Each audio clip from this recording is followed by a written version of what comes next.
Mis queridos hermanos y hermanas, realmente el Evangelio nunca deja de sorprendernos. Y Jesús nunca deja de sorprendernos. Este Evangelio de hoy, una vez más, Jesús rompe todos los moldes y presenta una forma de vivir y de relacionarnos con Dios de una manera diferente a cómo en toda la historia anterior se había entendido, incluso diferente a cómo muchos cristianos hoy entienden la relación con Dios. Pero vayamos por el principio. Lo primero que sorprende de ese texto es que Jesús habla con una mujer. Bueno, puede parecer normal, porque no va a hablar con una mujer. Pues no. Los hombres no hablaban con las mujeres. Ni las mujeres se dirigían a un hombre y menos a un desconocido. Y aquí nos encontramos con que esa marginación de la mujer en esta se da por tres motivos. Por ser mujer, por ser samaritana. Recuerden que los samaritanos eran considerados como herejes, como judíos que habían perdido su religión y eran despreciados por Israel, los samaritanos. Y tercero, porque llevaba una vida bastante extraña esa mujer. Había motivos suficientes para despreciar, no hablar y marginar, como era lo propio de entonces y de ahora, a la mujer. Pues no, Jesús no lo hace. Jesús rompe todos los esquemas. Incluso al final casi del Evangelio dice que los discípulos cuando llegaron y le vieron hablando con la samaritana se extrañaron mucho. ¿Cómo un judío va a hablar con una samaritana? ¿Cómo un hombre se va a dirigir a una mujer desconocida? ¿Cómo un hombre santo, un rabí, va a hablar con una mujer tan pecadora como parecía que era ella? Jesús rompe los esquemas. Jesús nos rompe a todos nosotros los esquemas. Creemos que actuamos correctamente, incluso creemos que hacemos el bien porque cumplimos no sé qué leyes que ha montado no sabemos quién. Y Jesús nos hace descubrir que no es así. Esa discriminación que aún hoy hay hacia la mujer, en la sociedad, en la política, en la Iglesia mismo, que no se permite que las mujeres sean sacerdotes por discriminación, por patriarcalismo que hay en la Iglesia. No es por cuestiones teológicas ni cuestiones de religión, es porque la Iglesia sigue siendo patriarcal, machista, y se cree que por tener un sexo u otro Dios va a querer que sean curas o no. Hemos llegado a niveles de bajeza en la Iglesia increíbles, que no es más que la muestra de cómo está la sociedad. Es cierto que la mujer ha recorrido espacios de derechos cada vez más grandes, pero aún qué lejos estamos de la igualdad radical que tiene que haber entre hombres y mujeres. Por ejemplo, por el mismo trabajo, la mujer cobra menos que el varón. ¿Por qué? Si ustedes fueran a la universidad, verían que la mayoría de los estudiantes son chicas. Las mejores notas de los colegios y escuelas nos sacan las chicas. Los mejores egresados y mejores egresadas, aparte de los hijos de los directores y de los profesores, que esos siempre son mejores egresados, las chicas. Miren la Iglesia, ahora aquí, hay más mujeres que hombres. ¿Quién ha hecho la primera lectura?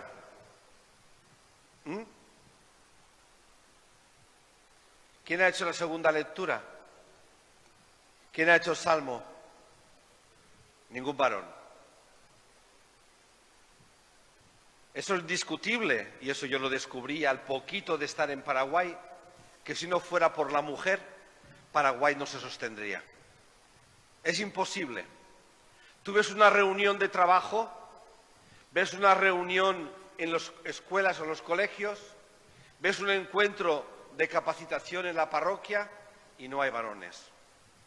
Ves un grupo de politiqueros mintiendo, engañando y corrompiendo y están ahí con sus sombreros y sus... Cierto, cierto. Todos son varones, en la mentira, en la corrupción, la gran mayoría, no todos. No se olviden la antigua fiscal general, que más corrupto que eso, pocos. Pero la gran mayoría son varones.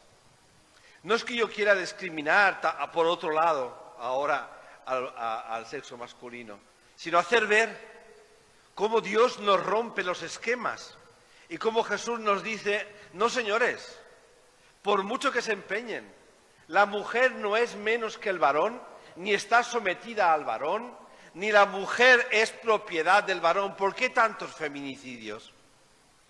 ¿Por qué tanta violencia de género? Porque el varón se cree dueño. ¿Cómo mi exnovia va a estar con otro cuando el exnovio ha estado con 24? Ella no, ella es mi propiedad. Entonces yo voy ahí y la mato a ella, mato al novio y a que se ponga por en medio. Esa concepción machista, una concepción pecaminosa, una concepción que trae precisamente la desgracia en nuestro mundo de que la mujer está sometida, Cristo la rompe en un momento, ras, de un plumazo. Hay estudios sobre el trato de Jesús con las mujeres en el Nuevo Testamento y nada que ver con el concepto que hay en la Iglesia y que hay en el mundo sobre la mujer. Jesús reivindica el lugar de la mujer. De hecho, al principio de la Iglesia presidían comunidades mujeres. Incluso, eso está ahora estudiándose, parece que las mujeres presidían las Eucaristías al principio de la Iglesia en las comunidades cristianas. Luego, cuando la Iglesia fue copiando los modelos de la sociedad romana, el machismo volvió y se volvió a discriminar a la mujer. Pero eso no viene de Cristo, no viene de nuestra fe, no viene de lo que Él nos enseñó. Y ese es el primer impacto que recibimos en esta lectura. Un impacto que ahora, habiendo celebrado hace poco el Día de la Mujer, el Día Internacional de la Mujer, nos viene muy bien como recuerdo, por si acaso alguno de ustedes o alguna, no se olviden que a veces las más machistas son las mujeres, que son las que educan a los varones de pequeños. No se olviden, es muy importante qué educación dan las madres a los chicos. No, tú siéntate que recojan la mesa los varones, tus hermanas. No agarres la escoba, eso es cosa de mujeres, deja a las hermanas que barran. Esas son las madres que educan a sus hijos para que sean explotadores de mujeres después. Es muy curioso ver cómo a veces las mujeres son más machistas que los varones. Yo recuerdo hace años, hablaba de un tema muy de la Iglesia, aunque haya gente que se piense que no, que es la violencia contra la mujer, la violencia de género. Y yo estaba hablando de esto, en una misa parecida a esta, en la homilía, y una mujer, al final de la misa, dijo, ¿por qué el país tiene que hablar de estas cosas? Para que vean ustedes el resultado de la palabra de Dios en el corazón de una mujer. En lugar de decir, menos mal que Dios no es como los varones. Menos mal que Dios no es ni macho ni hembra, porque Dios no tiene sexo. Dios es espíritu. Dios es padre y madre, no solamente padre. Pues esa mujer, en lugar de agradecer a Dios por habernos creado iguales, se quejaba de que el país politiquero de nuestro pueblo hablase de la violencia masculina contra la mujer. El Señor rompe los esquemas, rompe lo que la sociedad nos quiere meter en la cabeza, rompe todo aquello que haga menos digno a un ser humano. Por eso la reivindicación del lugar de la mujer en la sociedad no es cuestión de feminazis, como dicen los machistas de ultraderecha, de pro familia o pro vida, la ultraderecha que está entrando en nuestro país con nombres muy bonitos, pero en definitiva no es más que la ultraderecha tipo Bolsonaro o tipo Trump. No, no es cosa de mujeres, es cosa de entender a Dios, de escuchar su palabra y de vivir al estilo que Él nos dijo. A veces me dicen, he encontrado mi media naranja. ¿Has encontrado tu media naranja? No me digas, sí, la chica perfecta para mí. ¿Y qué dices? ¿Que es una media naranja ella o es una naranja entera? Tiene que partirse por la mitad para estar contigo. ¿O es una persona con autonomía, con criterio, con personalidad, con educación? Y es una naranja entera que ha de caminar contigo, compartiendo el pan y compartiendo el hogar y haciendo una nueva iglesia, que es la iglesia familiar. Hay muchas palabras que descubren nuestro propio machismo, incluso en mí mismo, que nunca he sido machista. Cuando no estaba de moda el machismo, yo ya estaba luchando por las mujeres.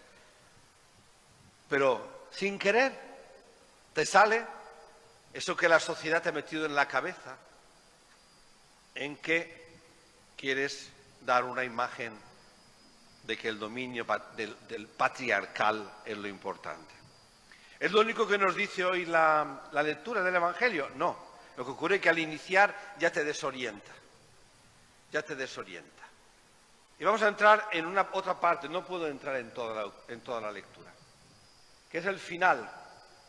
Los samaritanos tenían un lugar donde adoraban a Dios en el monte Garitzim, que está cerca de Judea, porque antes Samaria e Israel eran todo uno, pero después del destierro de Babilonia se dividieron y los samaritanos eran los que no fueron desterrados y se quedaron en Samaria viviendo. Entonces mucha gente de otras religiones fueron a vivir a Samaria y se mezclaron.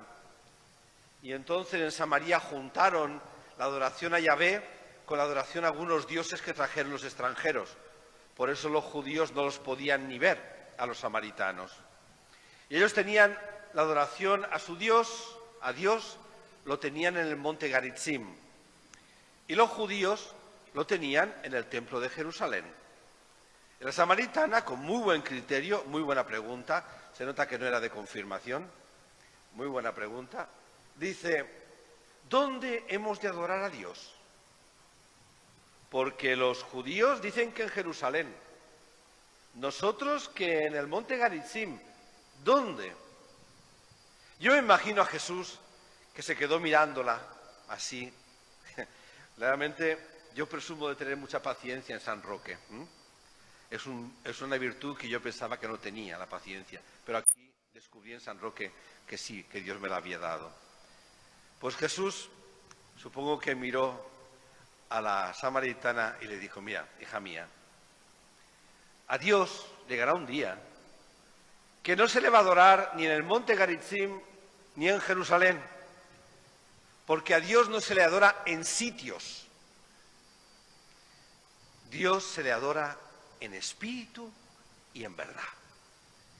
Y en ese momento Jesús rompió con una tradición de todas las religiones del mundo. Rompió con una tradición que aún continúa en muchas mentalidades de los mismos cristianos que no hemos comprendido a Jesús todavía. No importa venir al templo a rezar. No importa un lugar especial para encontrarte con Dios. No importa ir a Roma o ir de peregrinación a Caacupé o cosas de estas.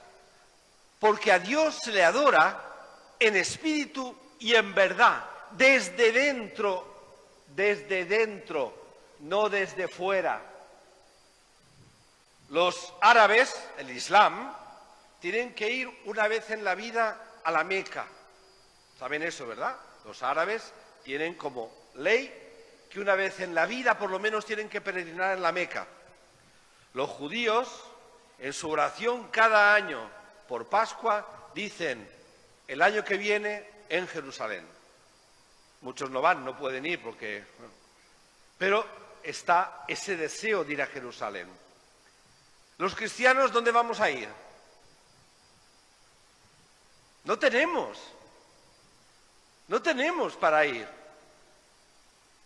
¿Por qué? Porque Dios no está allá, o en aquel templo, o en aquel monasterio, o en aquella iglesia, está más que en otro sitio. Yo me río mucho, pero mucho, cuando veo que en San Roque se montan autobuses para ir a Caacupé, y los que viven aquí enfrente de la iglesia no vienen a misa. Hipócritas. Hipócritas. ¿Dónde quieren encontrar a Dios? Yendo a Caacupé y dejando sus pecados en San Roque. Hay politiqueros de aquí, de San Roque, de esos que tienen el alma sucia y pecadora, que se van a misa aquí. ¿De qué se piensan? ¿Que su pecado se queda en San Roque? No, lo llevas contigo donde vayas. ¿Qué te crees? ¿Que encontrarás más a Dios en Caacupé, en Quindío, en Luján o en Roma? No. Jesús nos descubrió la gran maravilla de la oferta de nuestra fe. Dios está donde se le adora en espíritu y en verdad. Dios está dentro de ti. Dios está donde los hermanos se juntan, en la Eucaristía. Dios está donde se busca el bien. Dios está donde está la fraternidad. Dios está donde está el amor. Dios está donde uno tiende su mano al que necesita. Dios está donde uno habla de amor, de paz, de generosidad, de igualdad. Ahí está Dios. Ya no está más en sitios, porque el templo de la Trinidad no es un edificio de piedras. Sos vos, y tú, que es más moderno, y yo también, aunque sea el país. Somos templo del Espíritu. Dios está en nosotros. Y cuando nos juntamos como hoy, así, alrededor de la mesa, que es la parte más importante de nuestra fe, aquí se hace presente. No porque sea un templo, lo podíamos hacer en el patio, en mitad de la ruta, en la montaña, en el valle, al lado del arroyo, en la piscina, da igual. Cuando nos juntamos, Dios se hace presente en espíritu y en verdad, auténticamente. Y el que sigue a Jesús, para él desaparece toda idolatría. Ya no buscamos santos ni imágenes de santos que rompan la unidad. Hay una cosa que siempre digo yo: si en tu casa tienes un santo y le rezas mucho y no vienes a misa, es idolatría. No te olvides de eso. Aquí abajo, en el bajo, se están reuniendo con la imagen de la Virgen de no sé qué. Y en lugar de venir a misa, dividen la iglesia. Lo que demuestra que es idolatría. Ya no hay eso. Para el cristiano, la autenticidad está en el corazón de cada uno y en el compartir en la comunidad. Por eso aquí Jesús rompe todas las tradiciones, todas las religiones del mundo, todas tienen lugares santos. Nosotros no tenemos lugares santos. A veces dicen que Jerusalén está en los lugares santos. No, no tenemos lugares santos. ¿Saben cuál es el lugar santo del cristianismo? A ver. Fuerte, Juana. El ser humano. Nuestro lugar santo es el ser humano. No tenemos lugares santos. No es más santo la iglesia que tu casa. Cuando tú oras en tu casa. Cuando tú oras con sinceridad. Cuando te reúnes con tus hijos, con tu mujer, con tu marido, y eres capaz de desgranar una oración, un rosario, y eres capaz de proclamar: Señor, te amamos y queremos seguirte. Eso es adorar en espíritu y en verdad. No tenemos lugares santos. Tenemos el único lugar santo, que es el ser humano. donde Dios habita en plenitud. No el Padre o el Hijo o el Espíritu. No, Dios entero. Dios no se da trocitos. Dios se da todo Él. El Padre, el Hijo y el Espíritu, la Trinidad, viven plenamente en nosotros y en nosotros construyen la fuerza para anunciar, vivir y construir el reino de Dios. Si eso no es una buena noticia, ¿qué es una buena noticia? Si Jesús por eso impresionó a la señora, la samaritana, dice el Evangelio, que se fue enseguida a su pueblo, igual que hacen ustedes cuando salen de misa, ¿no? Se fue enseguida a anunciar a todo el mundo la alegría de lo que había descubierto. ¿Alguno de ustedes lo hace? Me parece que no. No se podía resistir. Descubrió que en ese hombre Jesús posiblemente estaba el Mesías. Me ha dicho cosas que yo nunca había oído. Que iba a darme agua viva. Que no iba a tener nunca más sed. Que el agua viva es Él. Que Él está viviendo para que descubramos que Dios es Padre. Fíjense ustedes que aquí en la lectura Jesús no le dice Yahvé, le dice Padre. Padre, porque se siente plenamente hijo de Dios. ¿Cómo nos sentimos nosotros? ¿Cómo sentimos que Dios habita en nosotros? ¿Cómo sentimos esta oportunidad que Dios nos da tan maravillosa de adorarle en espíritu y en verdad? Dejando las idolatrías, al dinero, al poder, a la politiquería, incluso al fútbol. Mira que les digo, sí, al fútbol, que si hay fútbol no hay nada más. Dejando las idolatrías que nos impiden encontrar a ese Dios que habita en nosotros. En todos, sí, en todos, y quiero repetir y recordar de nuevo lo que tantas veces he repetido en misa y que no me cansaré de repetir, porque esa es mi esperanza por lo menos. La persona más criminal, el politiquero más corrupto o más corrupta de nuestro pueblo, el asesino número 1, todos tienen la chispa de Dios en el corazón. Todos. Dios nunca se aleja de nosotros, porque vive en nosotros, somos su templo. Somos nosotros los que lo alejamos de Dios. Perdón, los que nos alejamos de Dios. Somos nosotros cuando dejamos de vivir al estilo del Dios amor. Cuando dejamos de participar en la Eucaristía. Cuando dejamos de luchar por la justicia y por la paz. Cuando nos dejamos corromper y que Satanás entre en nuestro corazón, somos nosotros que alejamos a Dios de nuestro lado. Cuando ocurra esto, recuerden, ya no vamos a adorar a Dios ni aquí ni allá, ni en aquel lugar ni en ese otro. A Dios se le adora en espíritu y en verdad. ¿Cuándo lo entenderemos esto? No, yo no estoy desanimado, ¿eh? Llevo 25 años predicando a las paredes del templo. Las paredes conocen todo, la gente que viene no. Pero yo sigo pensando lo de la chispa. Siempre. Eso es lo que me mantiene vivo a mí y en mi ministerio sacerdotal. Es el creer eso. ¿Cuánta gente ha perseguido a la Iglesia, ha calumniado al país y se han inventado mentiras terribles contra nosotros? Y repetimos, tienen la chispa de Dios en su corazón.